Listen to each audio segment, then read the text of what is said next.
Politique et institutionnelle en Afrique de l'Ouest, quelle réponse pour la paix et la stabilité? C'est le thème du 8e symposium organisé par Gorée Institute. Pourquoi le choix de ce thème? Donc, ce thème est un thème d'actualité parce que quand on regarde sur l'espace CEDEAO, sur les 15 pays, 4 pays sont sous régime de transition. Transition qui, à la tête, on a des militaires à la suite des coups d'État. Je vais citer le Mali, le Burkina Faso, le Niger et la Guinée. Donc, c'est dire qu'il est important de s'interroger de manière profonde sur les facteurs liés à ces crises politiques. Et ces crises politiques, et même sécuritaires, notamment la question liée à l'insécurité au niveau du Sahel. Donc, pour nous, je pense que fondamentalement, c'est essayer de créer cet cadre de réflexion et que cette réflexion, le fruit de cette réflexion puisse servir de document de plaidoyer auprès des institutions régionales, notamment la CEDEAO, au niveau continental de l'Union africaine et au niveau de nos États. Parce que fondamentalement, depuis plus de 20 ans, nous avons ce qu'on appelle une instabilité institutionnelle. Cette instabilité institutionnelle est quelque part le lit de toutes les crises politiques. Parce que cette instabilité institutionnelle est caractérisée par les changements anticonstitutionnels des coups d'État ou quelque part des modifications au sein de la Constitution. C'est pour dire que nous devons travailler à avoir des institutions qui puissent jouer ce rôle d'équilibre entre les citoyens et les élites. Bien entendu, quand on regarde les coups d'État actuels, on peut s'interroger sur qui fait un petit peu prôné par les militaires et que les populations puissent applaudir. On peut s'interroger, est-ce qu'il n'y a pas une faillite des élites politiques au niveau de l'Afrique? Est-ce que quelque part nos modèles de démocratie ne doivent pas être répressionnés? Parce que nous pensons fondamentalement en tant qu'institution panafricaine, nous, Gorée Institute, nous devons éviter cette mentalité de la coercition et de la dépendance. Et tant que nous sommes alignés à cette mentalité de la coercition et de la dépendance, il nous sera difficile de développer nos propres modèles. Et nous, le travail que nous faisons, c'est travailler à ce qu'il y ait des résolutions de ces problèmes africains en essayant de voir comment avoir une approche monochromatique, mais une approche basée sur l'hétérogénéité. L'hétérogénéité qui veut qu'il y ait une diversité et que cette diversité est à respecter et c'est ça la richesse de l'Afrique. Maintenant, d'autres aspects, c'est ce qui nous informe, les crises politiques sont liées aussi au fait que nous avons quelque part de démocratie hybride. Parce que dans la plupart de ces pays que nous citons, peut-être à 200 km de la capitale, l'État, il y en a une absence d'État quelque part. Et c'est d'autres acteurs qui sont dans la société civile, d'autres acteurs et autres qui se substituent à l'État. Donc c'est des démocraties hybrides. Et à la place de ces démocraties hybrides, quelque part, on a une certaine forme d'émergence de régimes autoritaires. Et lesquels régimes autoritaires, ce n'est pas seulement des régimes militaires, mais quand il y a des phénomènes de confiscation du pouvoir, des phénomènes liés au rétrécissement de l'espace civique, des phénomènes liés à la violation des droits humains, des phénomènes liés notamment aussi au fait que le citoyen est privé de ses libertés. Donc ça veut dire que c'est une forme aussi de confiscation du pouvoir. Et je pense que nous, citoyens, notre devoir, notre travail, doit consister à faire de sorte qu'on ait des États démocratiques en Afrique et efficaces. Quand je parle d'efficace, ça veut dire des États qui puissent répondre aux besoins des citoyens. Parce que la question de légitimité est là, mais la question d'efficacité aussi est importante. L'autre aspect, c'est travailler à ce qu'on ait des citoyens ouverts et informés. Et parce que plus les citoyens sont informés, plus ils sont conscients de leurs droits. Il me semble important que même si le citoyen doit raisonner en termes de devoir, mais il doit raisonner en termes de droit. Parce que, quelque part, c'est le citoyen qui constitue le capital d'un État. Parce que c'est le citoyen qui vote, c'est le citoyen qui paye les impôts, et donc c'est le citoyen aussi qui doit être au cœur de l'action publique. Parce que nous ne sommes plus à l'ère où on a des États policiers, des États verticaux, mais beaucoup plus l'État doit pouvoir être à l'écoute de ses citoyens, à l'écoute de ses institutions, à l'écoute de la société civile. Et que cette société civile aussi, non pas une société civile de contestation, mais une société civile co-productrice de politiques publiques. Et c'est là où la réflexion pour nous elle est importante. Parce que nous travaillons sur 3 dimensions, qui sont en réflexion, recherche et intervention. Donc le symposium, c'est un symposium annuel qui regroupe des chercheurs, des universités, qui regroupe aussi des organisations de la société civile, qui regroupe aussi des acteurs étatiques, qui regroupe aussi même des parlements, quand on a ici le Conseil national de transition, aussi bien pour le Niger, le Burkina Faso, le Mali qui sont là, et donc des décideurs, et de sorte que les produits de ces réflexions puissent servir de briefing destinés aux décideurs, qui puissent aussi, notre objectif c'est comment contribuer à influencer les pratiques et les politiques en faveur des citoyens.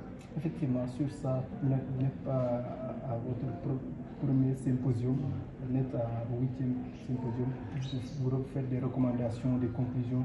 Pensez-vous qu'aujourd'hui, au regard des crises institutionnelles qui se multiplient en Afrique de l'Ouest, pensez-vous que vos recommandations et conclusions ont été au moins une seule fois prises en compte? En fait, je pense que la démocratie est toujours inachevée et c'est un processus. Et en Afrique, la relation entre État et citoyens, c'est une relation asymétrique. Et qui fait que quelque part, souvent, il y a énormément d'efforts à faire. Parce que la base, c'est que chaque recommandation est traduite, les recommandations sont traduites sous forme de documents de plaidoyer. Et ce plaidoyer-là, nous le faisons au niveau régional. Quand vous regardez aujourd'hui sur le protocole additionnel, le protocole sur la bonne gouvernance et la démocratie de la CEDEAO, ou bien la charte africaine pour la démocratie, les élections et la gouvernance, la société civile a joué un rôle prépondérant et nous continuons à jouer ce rôle prépondérant. À titre d'exemple, sur la base des recommandations du symposium il y a 2 ans, c'est là qu'on a essayé de prendre des recommandations, ces batteries de recommandations pour mettre en place un programme qui s'appelle Charter Project Africa, qui vise à travailler à ce qu'il y ait plus d'États qui puissent ratifier la charte africaine pour la démocratie et la gouvernance, plus d'États aussi qui puissent la domestiquer et le mettre en application. Donc c'est des processus parfois qui peuvent prendre du temps. Je pense que nous ne sommes pas une organisation qui puisse travailler, qui veut travailler nous sommes une organisation qui veut travailler dans le monde. Donc au niveau régional, les progrès sont là, ils sont timides. Mais l'avantage c'est que là où les décideurs s'assoient aujourd'hui, la société est à côté. Parce que nous sommes à l'ère, encore une fois, de coproduction. L'État seul ne peut pas, ou ne doit pas, et nous ne devons pas accepter que c'est un seul qui puisse définir cela. Maintenant, cette société civile parfois joue le rôle de proposition, de contre-pouvoir, de contre-espace. Parce que comme je disais tout à l'heure, notre travail ce n'est pas de prendre le pouvoir, mais c'est jouer ce rôle de contre-espace et de contre-pouvoir. Donc parce que pour qu'une société soit efficace, dynamique, il faut quelque part des acteurs dynamiques qui puissent jouer ce rôle-là. Et dans ces acteurs-là, ces acteurs sont là. Et je pense que quelque part, c'est un travail où on doit pouvoir positionner des organisations. Parce qu'en Europe, par exemple, il y a différents think tanks. Et ces think tanks, quelque part, nourrissent l'action publique. Ils sont écoutés. Et je pense qu'en Afrique, avec ces changements de paradigme, les États gagneraient à écouter nos recommandations aussi, quelque part, de ces think tanks, de ce centre de recherche ou autres. Parce que très souvent, ce que nous produisons aussi, malheureusement, c'est quelque part des organismes étrangers, ou ce que ça qui se nomme ambassade, qui se nomme ministère d'ailleurs, qui nous demandent à ce qu'on les partage avec eux, pour définir leur politique, quelque part, de positionnement sur le Sahel ou ailleurs. Est-ce que vous êtes à ce niveau un petit peu déçu peut-être par le manque de considération de la part de certains décideurs africains par rapport à vos conclusions et vos politiques à quelques mois? Fondamentalement, nous vivons une crise politique, il ne faut pas s'en cacher. Parce que je pense que ces 5 à 6 dernières années au niveau du Sénégal, nous connaissons des soubresauts. Et en l'espace de 3 ans, quelque part, nous avons eu plus de 60 morts.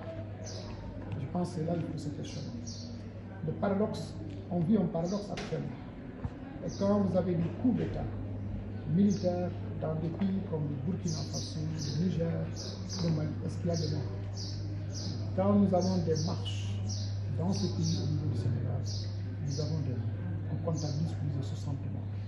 Et donc, c'est des crises profondes.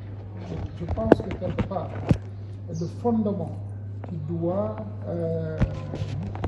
nourrir notre démocratie, c'est le dialogue. Et comme je dis, la démocratie commence par le dialogue. Et dans ce dialogue, on est dans le champ de la gouvernance démocratique.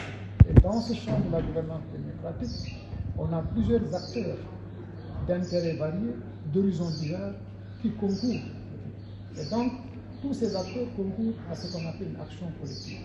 Une action politique dans le sens où on veut des objectifs partagés, et donc quelque part pour la nation. Donc, à ce titre, je pense qu'il nous faut créer entre l'élite politique, sur cette des espaces d'interaction et dialogue.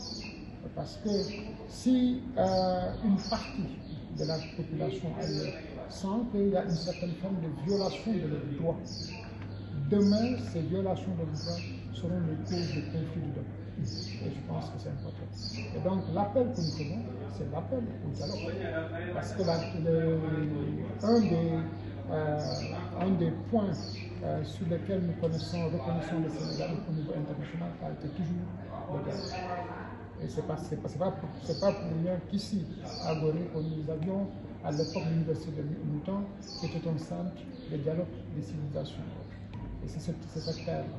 Si le Sénégal brille à travers le monde, le Sénégal a toujours brillé à travers la qualité de ses ressources humaines, la qualité de son esprit de conciliation, la qualité de son esprit de dialogue, de médiation nationale.